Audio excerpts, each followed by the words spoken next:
I interviewed my custom GPT that I made. You're going to want to see this. Check this out, how to improve. If you're a beginner and want to learn Pinterest, this is for you. Check this out. Well, basically, I think I'd like to start with talking about the first five things every Pinterest beginner does wrong, okay? And such as treating Pinterest like a social media account. Can you explain that to me? Absolutely. A big misconception is that Pinterest is just another social platform for chatting or followers, but really it's a visual search engine. People come to search for ideas or solutions, not to check updates from friends. So beginners often post without using the keywords that help their content get discovered. You mentioned keywords. Now, the number two reason thing that people do wrong is a keyword stuffing. What is keyword stuffing, and what's the solution to keyword stuffing? Keyword stuffing is when people cram way too many keywords into their pin descriptions or boards, often in a forced or unnatural way. It can feel like reading a list of words rather than a helpful description. Instead, the solution is to naturally integrate keywords into sentences that explain what your pin is about, so it's clear for both the reader and Pinterest's algorithm. Think of it like writing a helpful mini answer instead of a keyword list. Okay, and a lot of Pinterest mistakes are that they use hashtags instead of keywords. Can you explain hashtags versus keywords? Sure, on Pinterest, hashtags really aren't the star.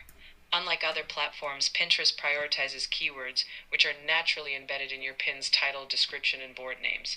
Hashtags, while once experimented with, don't help much in search. Instead of tagging like cozy home, you just weave cozy home ideas into a natural descriptive sentence. It helps Pinterest know exactly what your content is about, so it surfaces in search results.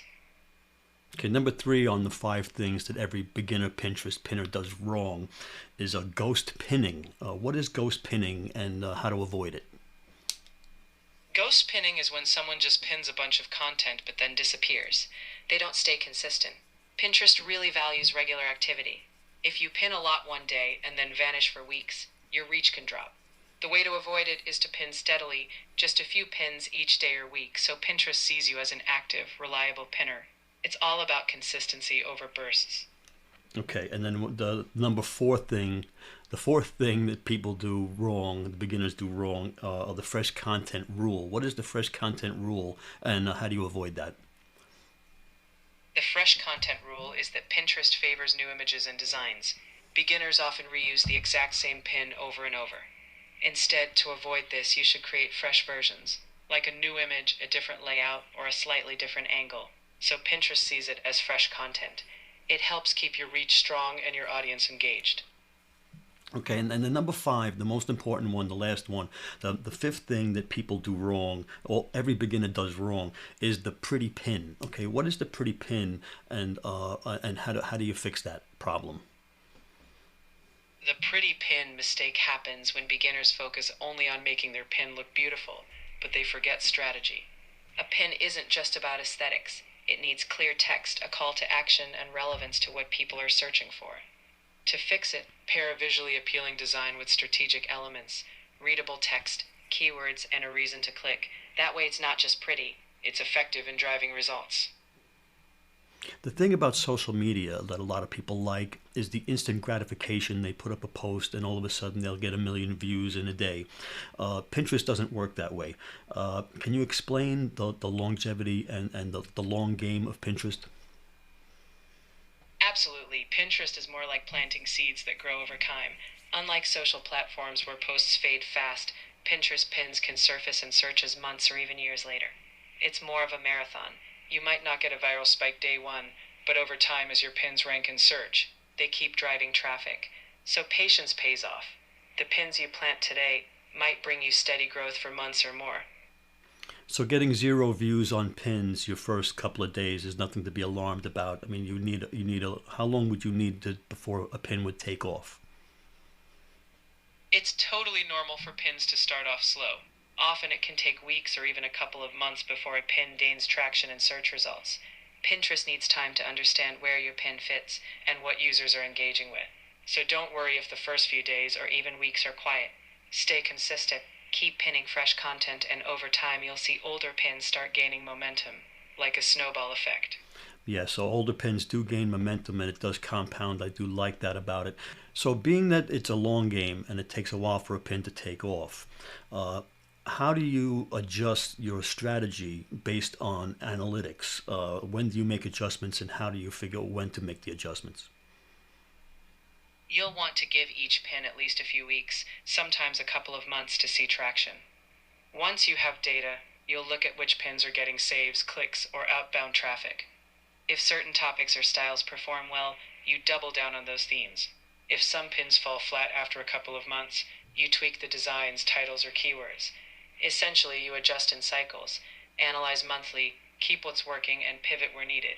Over time, patterns emerge, and you refine your strategy like a feedback loop.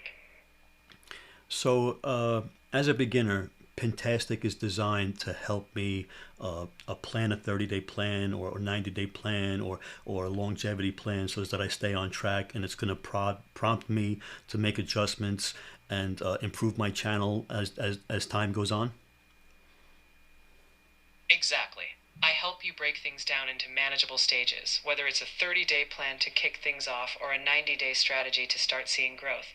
Each step builds on the last, with checkpoints to assess what's working. I'll prompt you to review your analytics at key milestones, guide you on adjustments like what pins or keywords to tweak, and ensure you're always progressing confidently. It's a steady, supportive system that keeps you on track. So, what makes you a Pinterest expert? Where do you get your information from? I wouldn't call myself an expert in the human sense. I'm a training system built to guide you. My expertise is grounded in all the best practices and common patterns that have been shown to help Pinterest growth. I'm constantly updated based on Pinterest's official guidelines, user experiences, and evolving trends. Think of me as having a treasure trove of established strategies. My job is to deliver them to you step by step, so you can confidently apply them in real time. So, you're in real time. Everything is up to date as of today. I'm as up to date as I can be. When there are changes or trends we need to check, I can look things up for you. But for the day to day, I'll give you the best practices based on what's currently known. If Pinterest shifts, I'll help you adapt, so you're always working with the best info possible. Well, thank you for your time. It's been a great interview, and I'm sure you're going to help a lot of people. Pintastic, get Pintastic. So, if you would like Pintastic to look into your Pinterest account and your strategies and help you get started on Pinterest as a beginner, click the link. I'm going to give you that right down there. Check it out.